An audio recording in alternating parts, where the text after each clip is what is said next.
Bienvenidos nuevamente más a una clase de nuestro curso de primeros auxilios psicológicos. En esta ocasión vamos a estar hablando de los aspectos de evaluación de segunda instancia en los primeros auxilios psicológicos. Hay que aclarar varias cosas al hablar de esta temática. Primero, recuerda que las instancias de segundo orden son situaciones que vamos a utilizar o que ya en este caso ya deben ser realizadas por un profesional en psicología o en psiquiatría. El fin de las instancias de segundo orden, como dice su mismo nombre, la intención va a ser remitir al paciente cuando la crisis no ha superado o el contexto, como le hemos hablado en clases anteriores, pues no da una terminación de la crisis de manera inmediata. Para la instancia de segundo orden vamos a necesitar los siguientes aspectos. Primero, vamos a analizar áreas como son el comportamiento de la persona, es decir, si presenta un comportamiento normal, adaptativo o si ya presenta un comportamiento que puede ser atípico o coloca la vida propia o un tercero. Segundo, los sentimientos de temas de, por ejemplo, si hay sentimientos referentes a la muerte de manera negativa, es decir, pensamientos o ideación suicida. Tercero, la salud corporal, es decir, ya la persona a pesar de la situación vivida, es decir, la crisis, la persona se encuentra en un estado corporal adecuado, hidratado, ya empieza a comer nuevamente o la persona al contrario, estamos teniendo un deterioro rápido como puede ser en algunos casos. Las relaciones interpersonales y sobre todo las redes de apoyos que vamos a tener. Y como último, la cognición, es decir, el pensamiento. Muchas veces estas áreas son intercaladas o son interlazadas en el sistema que puede que la persona en esa situación de crisis todavía no lo supere. Como un ejemplo, podemos encontrar en muchas situaciones que personas que han perdido el empleo, su comportamiento cambia, los sentimientos pueden ser de manera negativos, destructivos y por ende su salud corporal no se encuentra bien. Ejemplo, dejan de comer o llevan la situación del comer a un extremo. No existen relaciones interpersonales, como por ejemplo puede ser que empiecen a hacer consumo de sustancias o demás, y la cognición podemos hablar de un pensamiento rotista. Si luego de los primeros auxilios psicológicos ves que tu candidato, tu usuario, tu paciente, como quieras llamarlo en este caso, sigue presentando la crisis, recuerda remitirlos a segunda instancia. Lo segundo va a ser relacionar todos los campos del CASIC que hemos hablado antes. Es decir, las situaciones del CASIC van a ser muy importantes para que tú puedas de cierta manera ver o no si la persona necesita ya algo más avanzado que estos primeros auxilios psicológicos.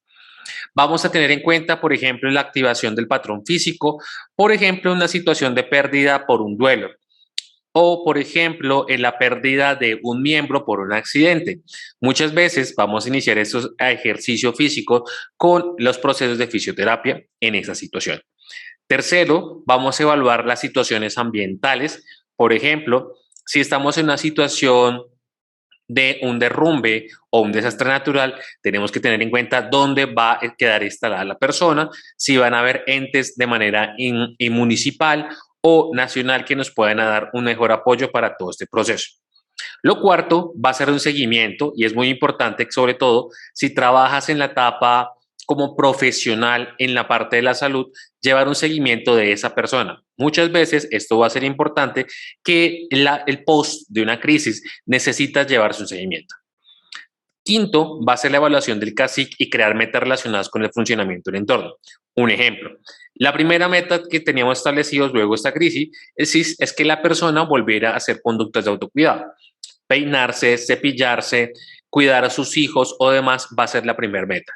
Como metas más a mediano plazo puede ser que la persona ya tenga buscar otro hogar o la persona de cierta manera ya a mediano, largo plazo, por ejemplo, cambiarse de lugar por ejemplo, un desastre natural ante una situación como puede ser un desastre, un derrumbe o situaciones similares.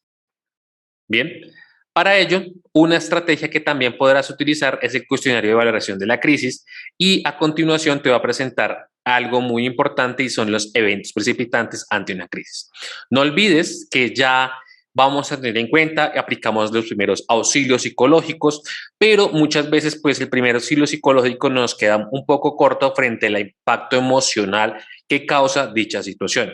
Por ende, acá vamos a revisar cuál es el incidente que provoca o mantiene la crisis, Cuando ocurre este accidente o se repite, por ejemplo, muchas veces en situaciones de violencia intrafamiliar, por más que apliquemos en una comisaría de familia o unos primeros auxilios psicológicos, vamos a darnos cuenta que el incidente vuelve a repetirse. Como un ejemplo, que el marido llega borracho a la casa y de cierta manera pues genera una conducta violenta, sea con la pareja o sea con sus hijos.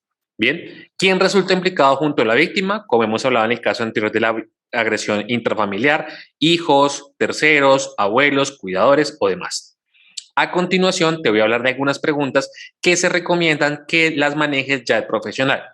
No lo olvides, aunque los primeros auxilios psicológicos van a estar abiertos a muchas carreras, a muchas personas y los podemos utilizar, la terapia de segundo orden, lo más recomendable es que ya sea aplicada por ya un profesional en esta área. Ahora, es importante agregar que dentro de esto vamos a tener en cuenta cuál es el principal motivo que lleva a terapia. Es decir, el evento precipitante no se ha logrado superar o el evento de crisis no se ha logrado superar en esa situación. Pongámonos un poco en el contexto actual. Un ejemplo, ante una situación de COVID, puede que una familia, una esposa, un hijo, un papá, una mamá, una hermana, no haya superado la pérdida de ese familiar. Por ende, ya sabiendo cuál es el principal problema, vamos a tener que remitir a terapia. Recuerda, muchas veces la terapia va a ser una forma no solo de desahogo a nivel emocional, a nivel cognitivo, sino también va a ser un proceso de cambios de conducta. Por ende, muchas veces va a ser importante que si la crisis se mantiene, debemos remitir a terapia. ¿Qué esperar del paciente como resultado de la terapia? Un ejemplo, cambios de conducta. En muchas ocasiones, por ejemplo, como hablábamos al principio de esta clase, el pensamiento o la ideación suicida es un comportamiento bastante de alarma. En ese orden de ideas, al iniciar un tratamiento de orden psicológico psiquiátrico, esperaremos que con la terapia el paciente, de cierta manera, reduzca dichos pensamientos o comportamientos. Bien, no lo olvidemos. ¿Qué es un evento precipitante? Como un evento precipitante es un acontecimiento importante para la persona, como puede ser la muerte de su querido. Bien, el incidente precipitante es aquella gota que derrama el vaso. Debemos tener en cuenta que muchas veces esa gota puede ser algo muy pequeño. Algo tan pequeño como la pérdida del trabajo genera una crisis, pero como hemos hablado, va a ser un acontecimiento o una acumulación de diferentes eventos. En algunas ocasiones, por ejemplo, la situación de pandemia a nivel global fue dicho incidente precipitante, pero vamos a encontrar que el evento de crisis venía ya de casa o, por ejemplo, un cambio en hogar, la pérdida de un familiar o demás.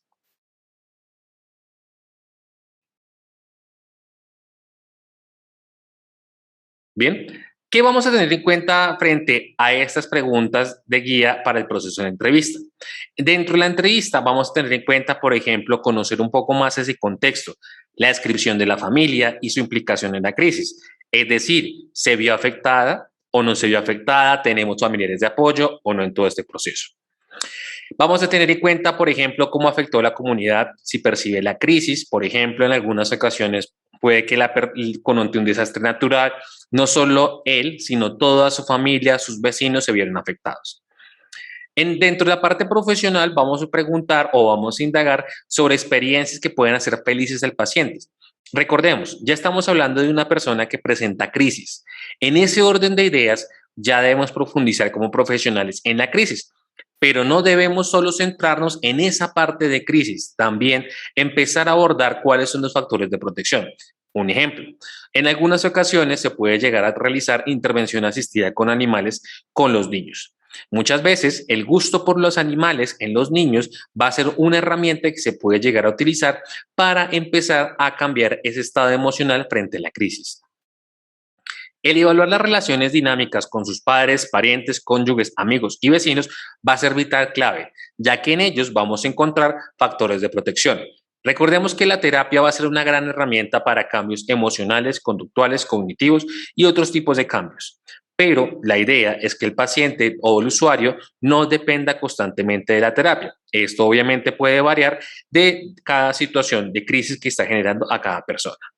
Bien, en esta etapa del tratamiento, en el tratamiento es importante tener en cuenta el funcionamiento del cacique y es importante que muchas veces no solo podemos ir abordados por la parte de psicología o psiquiatría, sino en algunas ocasiones vamos a vernos abordados, por ejemplo, con médicos, pediatras, fisioterapeutas. Vamos a trabajar muchas veces con terapias ocupacionales, dependiendo de la situación de las personas. Como un ejemplo que te puedo dar, una situación de un desastre natural.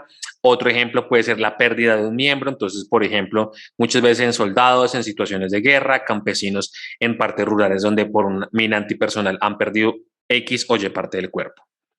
Bien, el tratamiento vamos a centrarlo sobre 4 áreas de la resolución de la crisis. Dentro de ello, ¿qué vamos a tener en cuenta? El profesional de la salud vamos a tener en cuenta, primero, la supervivencia física del paciente. Segundo, la expresión de los sentimientos relacionados con la crisis. Esto es muy importante. En algunas ocasiones, por ejemplo, situaciones de duelo, la gente puede llegar a generar un duelo oculto o un duelo retrasado. Es decir, la no manifestación de sus emociones, sentimientos ante dicha situación. El dominio cognoscitivo de la experiencia completa, tanto los aspectos positivos o negativos que pueden presentarse, y los ajustes conductuales e interpersonales que se requieren para la vida.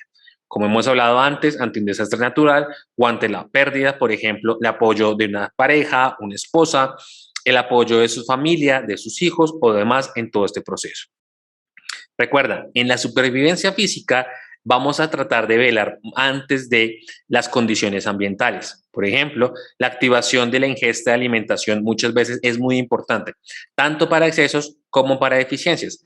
Recuerda que en algunas ocasiones puede haber control y en otros casos pueden haber exceso. El propiciar la actividad física según la edad, recordemos que muchas veces una de las situaciones más frecuentes en crisis es que las personas reduzcan su comportamiento físico. Y esto pues no es la misma intensidad para una persona de 10 años, de 20 años, a de 80 años en este caso. Como hemos hablado anteriormente, muchas veces vamos a necesitar el apoyo para evaluar la condición física de nuestro usuario y a partir de ahí poder plantear estos aspectos. En la expresión de sentimientos, acá va a ser importante favorecer la expresión y comprensión de las emociones. En muchas ocasiones vamos a necesitar explicarle y hacer psicoeducación a los usuarios sobre las emociones. Por ejemplo, la validación de emociones de tristeza muchas veces en los hombres es más de mayor dificultad que en las mujeres. Me explico. Culturalmente, muchas veces se castiga.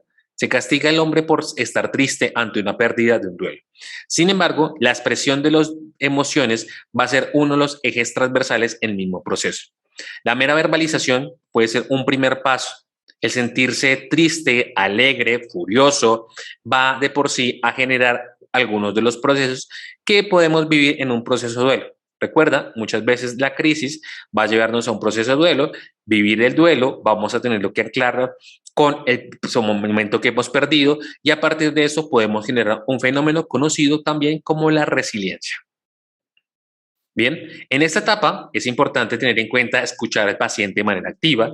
La idea es también tener técnicas de retroalimentación, a lo cual te invito que puedas leer los contenidos de la semana donde profundizaremos en estos aspectos.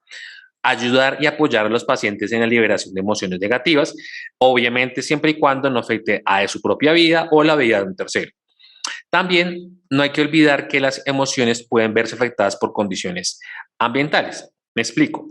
En algunas situaciones, por ejemplo, la condición de estar bajo lluvia, la condición de los relámpagos, las condiciones de situaciones de guerra, pueden generar que las emociones se mantengan. Por ende, en algunas ocasiones debemos revisar si podemos retirar a la persona o no. Dependiendo de la situación, de donde estemos, esto puede ser más fácil o no de dicha situación. Bien, a partir de esta crisis que no es bien manejada, es importante agregar que se desarrollan sintomatología depresiva y ansiosa, teniendo en cuenta que los trastornos de ansiedad son más frecuentes en niños y la depresión. Sin embargo, la depresión en niños muchas veces es subestimada, al igual que la depresión y ansiedad como puede ser en adultos. Estos dos aspectos que hemos mencionado, la depresión y ansiedad, son muy prevalentes en la cultura latinoamericana. México, Colombia, Ecuador, Perú, son países muy propensos a desarrollar la depresión y la ansiedad dependiendo en una situación de crisis. Bien, es importante hablar de establecer metas terapéuticas en la parte terapéutica con los pacientes y agregar que debemos hablar de conceptos erróneos del paciente. es decir, darle espacio y reglas para la expresión de sentimientos que alguna epistemología lo define como una catarsis. Bien, por ejemplo, podemos darle a la persona que destruya algo muy pequeño, obviamente que no produzca daños a una persona o demás. El gritar muchas veces en un lugar abierto puede ser una forma de desahogar esos sentimientos. Bien, entonces es importante que tengamos en cuenta que los ejercicios tanto de expresar emociones como destrucción de objetos pequeños pueden servir en algunas situaciones para expresar dichos sentimientos. El dominio cognitivo, vamos a tener en cuenta que el paciente hay que comprender la realidad del incidente. Es decir, una forma es cómo el usuario le pide, es decir, el terapeuta le pedimos al paciente que nos cuente cómo lo vivió. Una cosa es que nos llegue un informe de una situación de desastre natural o una situación de, por ejemplo, una mina antipersonal de una persona, un soldado que llegó a una situación, y otro es diferente verlo desde los ojos de nuestro usuario. Bien, esta ha sido nuestra clase de hoy. Recuerda, cualquier duda o inquietud, estaremos desde el foro de la semana para responder todas tus preguntas. Nos veremos en una próxima ocasión. Hasta pronto.